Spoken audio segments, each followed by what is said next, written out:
বাংলা চলচ্চিত্রের 241 প্রয়াত শিল্পীকে স্মরণ করল চলচ্চিত্র শিল্পী সমিতি। যারা বেঁচে আছেন তাদের জন্য হয়েছে দোয়া। তাদের জন্য মঙ্গল কামনার এই যে আয়োজন, এটি একটি অভূতপূর্ব আয়োজন। এত বছরে কিন্তু এই আয়োজনটি কখনোই হয়নি।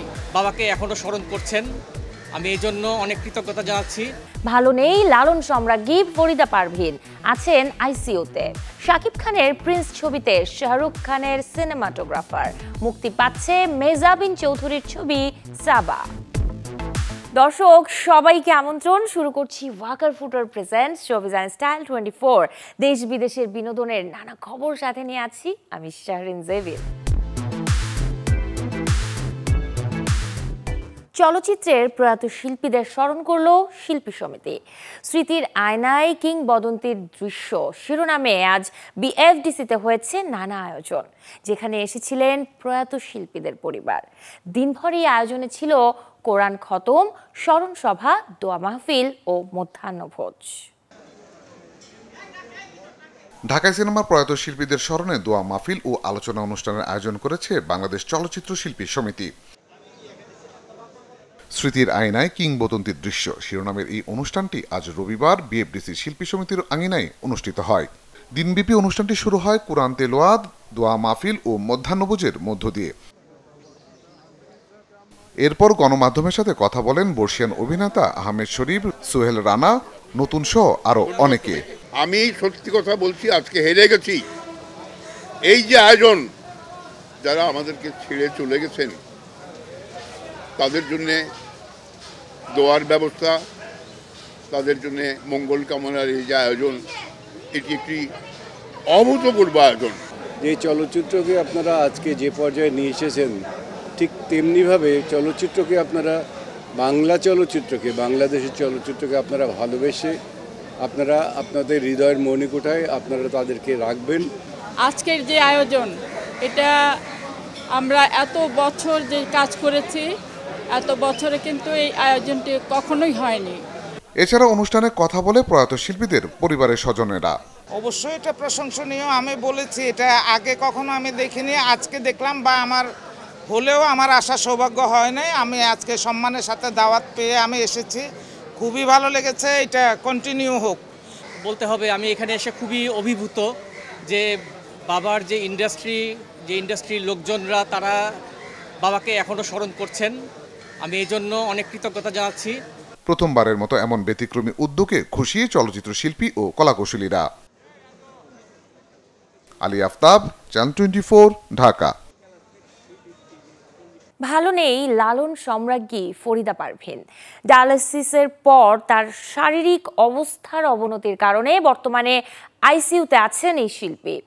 গেল মঙ্গলবার ডায়ালাইসিস করাতে রাজধানী ঢাকার ইউনিভার্সাল মেডিকেল কলেজ হাসপাতালে নেওয়া হয় ফরিদা পারভীনকে। সে সময়ে ভমিটিং শুরু হওয়া এবং রক্তে হিমোগ্লোবিন কমে যাওয়ার সাথে ইন্টারনাল ব্লিডিং হলে তাৎক্ষণিক আইসিইউতে নেওয়া হয় তাকে। শিল্পীর এবারের অবস্থা আগের চেয়ে জটিল বলে জানিয়েছেন চিকিৎসক। এর আগে জুলাই মাসেও টানা 2 সপ্তাহ হাসপাতালে ভর্তি ছিলেন তিনি। দীর্ঘদিন ধরেই কিডনিজনিত সমস্যায় ভুগছেন লোকগানের শিল্পী ফরিদা পারভীন। সন্ধ্যায় একক সঙ্গীতানুষ্ঠানের পাশাপাশি সাবিনা ইয়াসমিনকে দেওয়া হবে সম্মাননা। বিশ্বের বিভিন্ন দেশে মুক্তির পর এবারে দেশে আলোর মুখ দেখছে মেহজাবিনের ছবি সাবা। শাকিব খানের প্রিন্স ছবির ক্যামেরায় থাকবেন শাহরুখ খানের ডাঙ্কি সিনেমার সিনেমাটোগ্রাফার। দর্শক, দেশ বিদেশের এমন সব খবর নিয়েই থাকছে এবারের একটি ডেস্ক রিপোর্ট।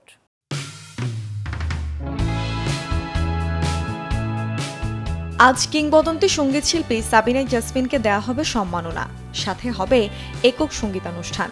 শুধু গান গেয়ে পরিচয় শিরোনামে অনুষ্ঠানে দেখানো হবে শিল্পীকে নিয়ে তৈরি একটি ভিডিও চিত্র। বাংলাদেশ শিল্পকলা একাডেমিতে এই আয়োজন করেছে সংস্কৃতি মন্ত্রণালয়। শাকিব খানের নতুন ছবি friends once upon a time in ঢাকায় ডিরেক্টর অফ ফটোগ্রাফি হিসেবে যুক্ত হয়েছেন বলিউডের নামী চিত্রগ্রাহক অমিত রায়। শাহরুখ খানের ডাস্কি, রণবীর কাপুরের অ্যানিমালের মতো ছবিতে কাজ করেছেন তিনি। আসছে নভেম্বর থেকে শুরু হবে আবু হায়াত মাহমুদ পরিচালিত সিনেমাটির দৃশ্য ধারণ। সাবা মুক্তি পাচ্ছে দেশে। Toronto, Busan, Red Sea, Gothenburg, Sydney, Rain Dance সহ বিশ্বের বিভিন্ন চলচ্চিত্র উৎসবে প্রদর্শনের পর এবার দেশে মুক্তি পাচ্ছে সাবা। 26 সেপ্টেম্বর নয়তো 3 অক্টোবর আলোর মুখ দেখবে সিনেমাটি। মেহজাবিন চৌধুরী অভিনীত সাবা পরিচালনা করেছেন মাকসুদ হুসাইন। ভেঙে যাচ্ছে পশ্চিমবঙ্গের সঙ্গীতশিল্পী মোনালি ঠাকুরের সংসার। সুইজারল্যান্ডের রেস্তোরাঁ ব্যবসায়ী মাইক রিচটারের সাথে বিচ্ছেদের পথে হাঁটছেন বলে দাবি ভারতীয় সংবাদ মাধ্যম জি নিউজের। সম্প্রতি ইনস্টাগ্রাম থেকে স্বামীকে আনফলো করেছেন গায়িকা, সরিয়ে দিয়েছেন দুজনের একসাথে থাকা ছবিগুলো। একই কাজ করেছেন মাইক। 2017 সালে মুম্বাইয়ে গোপন বিয়ের পর 2020 সালে তা প্রকাশ্যে আনেন মোনালি। 291টি চলচ্চিত্র নিয়ে শুরু হলো টরন্টো আন্তর্জাতিক চলচ্চিত্র উৎসব, যার একটি বাংলাদেশের স্বল্পদৈর্ঘ্য ছবি আলী। গতকাল থেকে কানাডার টরন্টো শহরে বসেছে আয়োজনের 50তম আসর। টানা 10 দিন ব্যাপী এই আসরে আন্তর্জাতিক তারকাদের মিছিল, ঝলমলে প্রিমিয়ার আর লাল গালিচার আয়োজন নিয়ে উৎসবমুখর হয়ে উঠবে গোটা টরন্টো শহর। কেউ বলতেন হিট মেশিন, আবার কেউ বলতেন লাকি অ্যাক্ট্রেস। ক্যারিয়ারের প্রথম 3 ছবির পর সাফল্য পাওয়ায় কলকাতার ইধিকা পালকে নিয়ে হতো এমন সব কথা, তবে চতুর্থ সিনেমায় এসে ব্যর্থ হয়েছেন তিনি। সম্প্রতি মুক্তি পেয়েছে ইধিকা পালের ছবি বহুরূপ। সাসপেন্স আর থ্রিলারের গল্পে তৈরি এই সিনেমাটি পরিচালনা করেছেন আকাশ মালাকার। ইধিকার প্রথম 3 ছবিতে নায়ক হিসেবে শাকিব খান ও দেবকে পেলেও তার ব্যর্থ হওয়া ছবির অভিনেতা সোহম চক্রবর্তী। তবে ব্যর্থতাকে ভুলে আগামীর চলচ্চিত্র নিয়েই ভাবছেন এই নায়িকা। আসছে পুজোয় আলোর মুখ দেখবে তার ছবি রঘু ডাকাত, যেখানে নায়ক হিসেবে আছেন দেব। সিনেমার প্রচারে এরই মধ্যে মুক্তি পেয়েছে টিজার ও গান। ভারতীয় ফিল্ম ইন্ডাস্ট্রির ইতিহাসে যুক্ত হলো এক নতুন পালক। প্রথমবার ভেনিস ফিল্ম ফেস্টিভ্যালে সেরা পরিচালকের তকমাটা যে গিয়েছে এই দেশটির দখলেই। Songs of forgotten trees cinema দিয়ে এই পুরস্কার জিতেছেন নির্মাতা অনুপূর্ণা। 82তম আসরে আর কোন ছবি হলো সেরা, আর কাদের হাতেই বা উঠলো সেরা অভিনেতা অভিনেত্রীর পুরস্কার, জানাবো এবারে তা। मुल्क में जब आज़ादी की आग लग रही हो, सब खेत घर। গল্পটা 2 অভিবাসী নারীর। একজন অভিনয়ের পাশাপাশি জীবন যুদ্ধে টিকে থাকতে কাজ করছেন যৌনকর্মী হিসেবেও, তো অন্যজন কল সেন্টারের কাজে নিয়োজিত। बस कीजिए फागुनी जी, बस कीजिए। জীবনচক্রে দুজনেরই দেখা হয়। জীবন যুদ্ধে দুজনকেই মুখোমুখি হতে হয় কঠিন বাস্তবতার। নারীদের এমন সংগ্রাম নিয়ে তৈরি cinema songs of forgotten trees, যে ছবিটি এবছর ভারতের ইতিহাসে যোগ করল নতুন পালক। 82তম ভেনিস ফিল্ম ফেস্টিভ্যালে এবছর এই সিনেমাটি দিয়ে সেরা পরিচালকের খেতাব জয় করেছেন নারী নির্মাতা অনুপর্ণা রায়। মূল প্রতিযোগিতার সমান হরিজন বিভাগে অনুপূর্ণার এই অর্জন ভারতের জন্য প্রথম, যেখানে সেরা সিনেমা নির্বাচিত হয়েছে মেক্সিকান নির্মাতা ডেভিড পাবলোসের এনএল ক্যামেনো। এবছর মূল প্রতিযোগিতা বিভাগে শ্রেষ্ঠ ছবির তকমা গিয়েছে পারিবারিক গল্পের ছবি ফাদার মাদার সিস্টার ব্রাদার, যার নির্মাতা জিম জার্মুশ জিতে নিয়েছে আসরের সবচেয়ে বড় পুরস্কার গোল্ডেন লায়ন। আর দ্য স্ম্যাশিং মেশিন ছবির জন্য সিলভার লায়ন গিয়েছে বেন্নি স্যাভডিয়ের দখলে। এদিকে crime drama the sunrise on us অলে দুর্দান্ত অভিনয় ভলপি কাপ শ্রেষ্ঠ অভিনেত্রী হয়েছেন জিন ঝিলেই, যেখানে হরিজন বিভাগের সেরা অভিনেত্রী হয়েছেন ইতালিয়ান অভিনেত্রী বেনেডেটা পোরকারেলি। দ্য কিডন্যাপিং অফ আরাবেলায় নজর কেড়েছেন তিনি। স্ত্রীহারা একজন ইতালীয় প্রেসিডেন্টের গল্পের ছবি লা গ্রাজিয়া, যেখানে অসাধারণ অভিনয় ভলপি শ্রেষ্ঠ অভিনেতার পুরস্কার এবছর হাতে তুলেছেন টনে সেরভিল্লো, এবং হরিজন বিভাগে ইয়ার অফ স্কুল ছবি দিয়ে সেরা অভিনেতা হয়েছেন Giacomo Kabhi. Desk report, channel 24।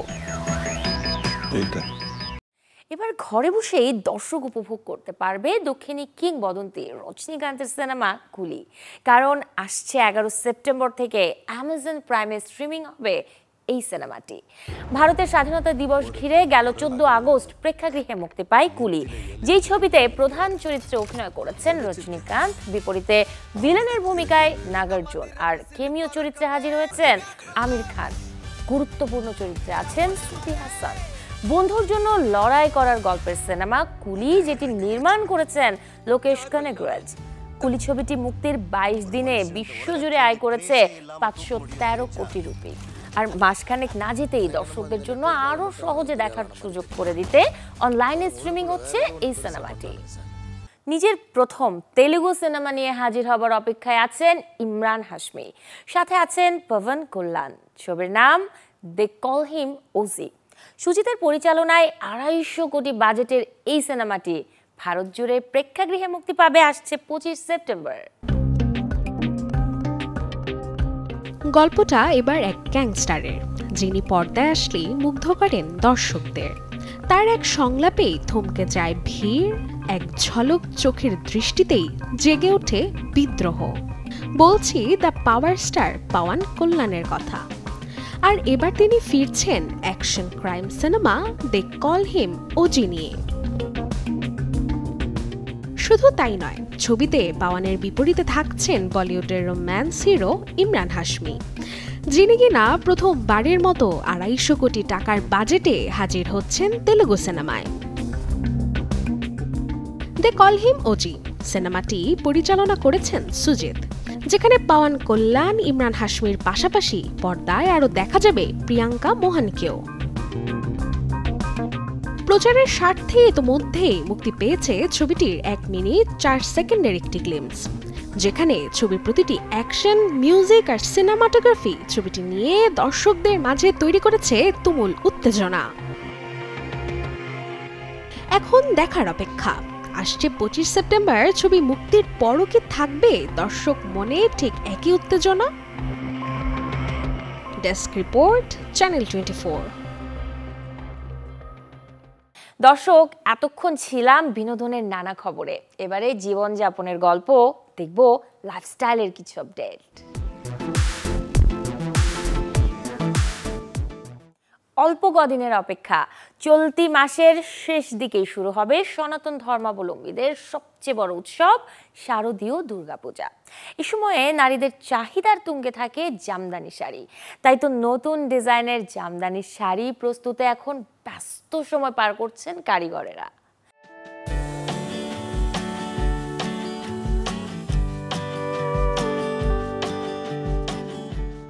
দক্ষ হাতে সুতায় জড়াচ্ছে রং, চটজলদি শুকাতে পাঠানো হচ্ছে রোদের তাপে।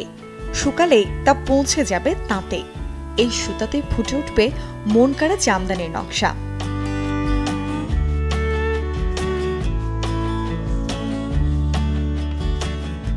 সে ভোর থেকে শুরু কর্মযোগ্য। তাঁতিরা নিপুণ হাতে বুনে চলেছেন জামদানি। নারায়ণগঞ্জের অদূরে এই রূপগঞ্জ জামদানি বিসিকে এখন তুমুল ব্যস্ততা।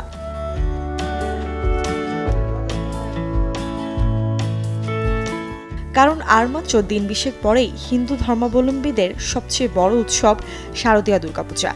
জামদানির বুননটা হয় হাতে, তাই এক একটা শাড়ি তৈরি করতে সময়ও লাগে বেশ। পূজা ঘিরে আছে বেশ কিছু অর্ডার, তাই জোর কদমে চলছে কাজ। সাধারণত লাল, কমলা, সাদা সহ উজ্জ্বল রঙের শাড়ির চাহিদা বেশি পূজাকে ঘিরে। এই যে পাইপটা বলে আমরা মাল্টি বলি, আর মাঝখানে যেটা জমিন আছে এটা আমরা এই লাল বলি। আমাদের এই পূজার সময় সবচেয়ে বেশি শাড়ি চলে মাল্টি কালারটা আমাদের সবচেয়ে বেশি চলে, চাহিদা থাকে। এই জন্য আমরা এখানে মাল্টি কালার কাজই করতেছি। সবাই 3 মাস আগে থেকে আমাদের প্রস্তুতি দিতে হয় পূজার শাড়ির জন্য। আর অফডে শুক্রবার অফডে থাকে আমাদের, ওই দিনেও কাজ চলে, ওই দিন অফডে থাকে না। পূজার ব্যস্ততার জন্য শাড়ি ডেলিভারি দিতে হয়। পূজার শাড়ি তৈরি নিয়ে ব্যস্ততা শুরু হয় সাধারণত মাস 3 আগে থেকে। বিসিকে এই পূজাকে কেন্দ্র করে ব্যবসায়ীদের আছে কোটি টাকার টার্গেট। মিনিমাম যদি আমরা সব ব্যবসায়িক যারা হিসাব করি, এই হিসাব করতে গেলে তো 50 কোটি টাকার একটা টার্গেট আছে আমাদের সব ব্যবসায়িকরা মিলে। আর যদি পার্সোনালি এক একজন হিসাব করে তাহলে এক একজন তো 2-2.5 কোটি টাকার একটা হিসাব এখানে গড়ে আসে। জামদানি শুধু একটি পোশাক নয়, এ এক শিল্প। শত বছরের ঐতিহ্য আর কারিগরি দক্ষতার মিশেলে পূজার আনন্দে যোগ হয় এক নতুন মাত্রা। মূর্ছনা ঐশী, চ্যানেল 24, নারায়ণগঞ্জ। রংতুলির ছোঁয়াতে যদি খানিকটা সময় কাটাতে চান পরিবার পরিজনের সাথে, তবে ঘুরে আসতে পারেন রাজধানী ঢাকার ধানমন্ডিতে অবস্থিত গ্যালারি চিত্রকে। সেখানে চলছে 3 নারী চিত্রশিল্পীর যৌথ প্রদর্শনী ত্রয়ী। চিত্রশিল্পী শাহিন সোভানা সুরভি, শাহনাজ বেগম ও মিরাতুল ফতেমার রাকার আঁকা নানা থিমের ছবিতে সাজানো হয়েছে ত্রয়ী। গেল শুক্রবার উদ্বোধন হয় এই প্রদর্শনীর, যেখানে প্রধান অতিথি হিসেবে উপস্থিত ছিলেন সান্তা মারিয়াম বিশ্ববিদ্যালয়ের বোর্ড অব ট্রাস্টিজের চেয়ারম্যান শিল্পী ও অধ্যাপক মুস্তাফিজুর হক। প্রদর্শনীর পর্দা নামবে 16 সেপ্টেম্বর। এর মাঝে প্রতিদিন সকাল 11টা থেকে রাত 8টা পর্যন্ত সবার জন্য উন্মুক্ত থাকবে ত্রয়ী। সদ্যই আয়োজিত হয়েছে 82তম ভেনিস চলচ্চিত্র উৎসব, যেখানে বিশ্বের নামকরা সব তারকারা এক্সক্লুসিভ লুকে হেঁটেছেন রেড কার্পেটে।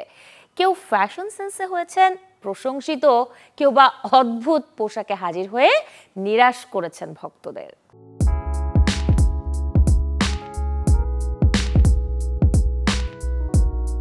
ভেনিস আন্তর্জাতিক চলচ্চিত্র উৎসবের 82তম আসরের 7ম দিনে রেড কার্পেটে নজর কাড়া পোশাকে হেঁটেছেন রেবেকা ফার্গুসন। তিনি হাজির হয়েছিলেন টনি মাটিসেভস্কি ব্র্যান্ডের কালো রঙের গাউনে। অন্যদিকে হাস্যোজ্জ্বল সোফিয়া কোপালা রেড কার্পেটে হাজির হয়েছিলেন মার্ক জ্যাকবস ব্র্যান্ডের পোশাকে।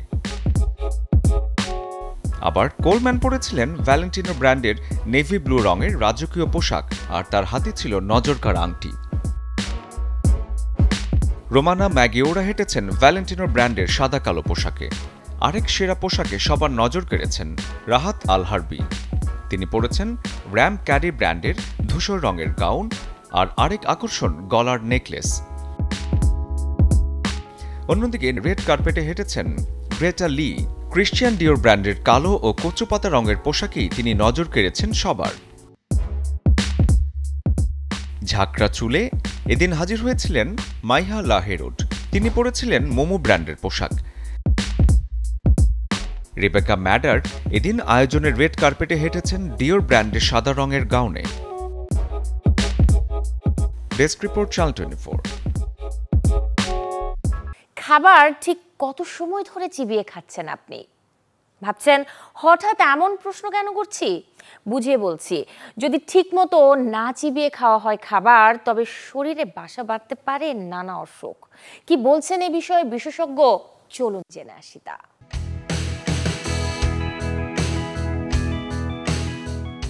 খাবার খাওয়ার সঠিক নিয়ম হলো ভালোভাবে চিবিয়ে আরাম করে খাওয়া। এতে খাবারটা চূর্ণ হয়ে ছোট ছোট অংশে ভাগ হয়ে যায়, হজমও হয় সহজে। তবে কেউ কেউ খুব দ্রুত খাবার খান, কম চিবিয়ে গিলে ফেলেন তারা। এটি মোটেও স্বাস্থ্যকর কাজ নয়। খাবার ঠিকমতো চিবিয়ে না খেলে অনেক মারাত্মক স্বাস্থ্য সমস্যা দেখা দিতে পারে। যদি খাবার পুরোপুরি চিবানো না হয়, শরীর পর্যাপ্ত ভিটামিন এবং খনিজ শোষণ করতে পারে না, ফলে পুষ্টিহীনতা দেখা দেয়।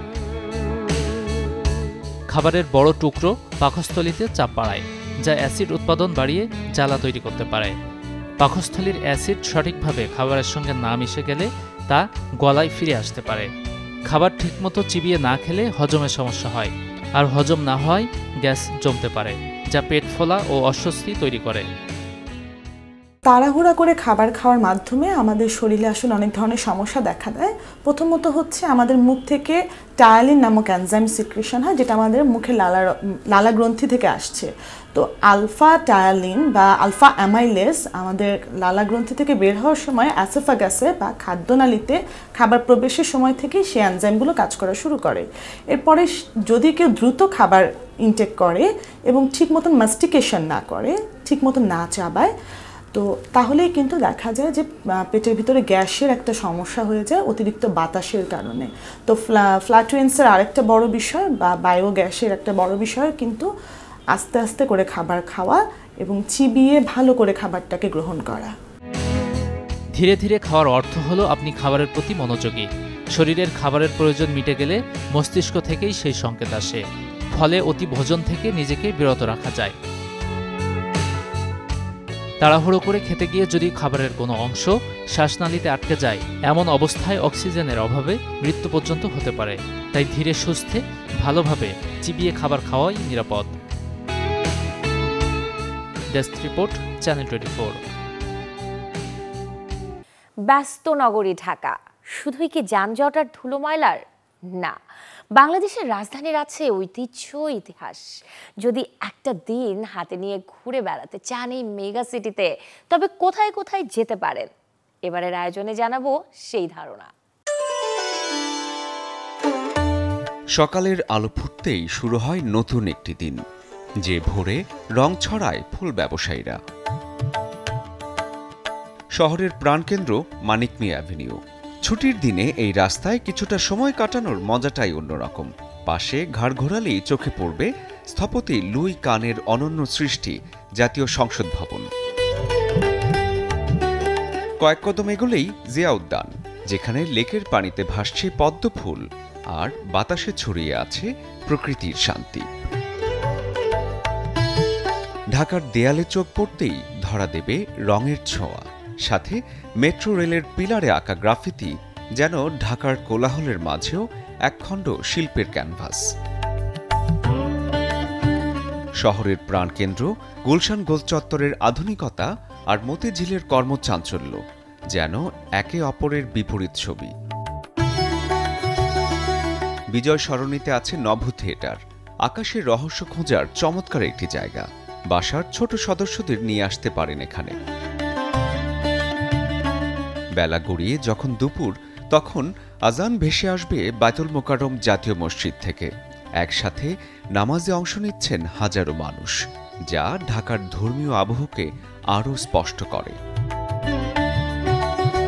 কিছু দূর এগোলেই চোখে পড়বে সাদা দেয়ালে ঘেরা সুপ্রিম কোর্ট ভবন, যেখানে বিচার আর ইতিহাস দাঁড়িয়ে আছে পাশাপাশি। ট্রেন ছাড়ার হুইসেল শুনতে যেতে হবে কমলাপুর। এখানে ট্রেনে চড়তেই সবাই আসে, আপনি না হয় বেড়াতেই গেলেন।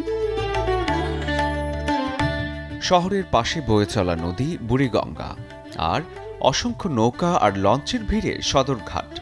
ঢাকার জীবন আর অর্থনীতির স্পন্দন এখনও বহন করে চলেছে যে নদী। পরিবারের সবাই মিলে নৌকা ভাড়া করে এখানে ভেসে বেড়াতে পারেন কিছু সময়। বিকেলের ঢাকায় দেখা মেলে ভিন্ন স্বপ্নের। আকাশছোঁয়া মেট্রো রেলের দ্রুত গতি জানান দেবে আধুনিক রাজধানীর চিত্র। আর দিন শেষে হাঁটা যায় ঢাকা বিশ্ববিদ্যালয় এলাকায়। সবুজ ছায়া আর ইতিহাস মণ্ডিত স্থাপনায় জমে উঠবে সারাদিনের ভ্রমণ। জাতীয় সংসদ থেকে বিশ্ববিদ্যালয়, ফুলের বাজার থেকে নদীর ঘাট, ঢাকা একসাথে একটি ইতিহাস। সময় করে একদিন ঘুরে দেখলেই বোঝা যায় ঢাকাকে চেনা মানেই নিজের গল্পকে নতুন করে আবিষ্কার করা। শরীফুল হক, চ্যানেল 24।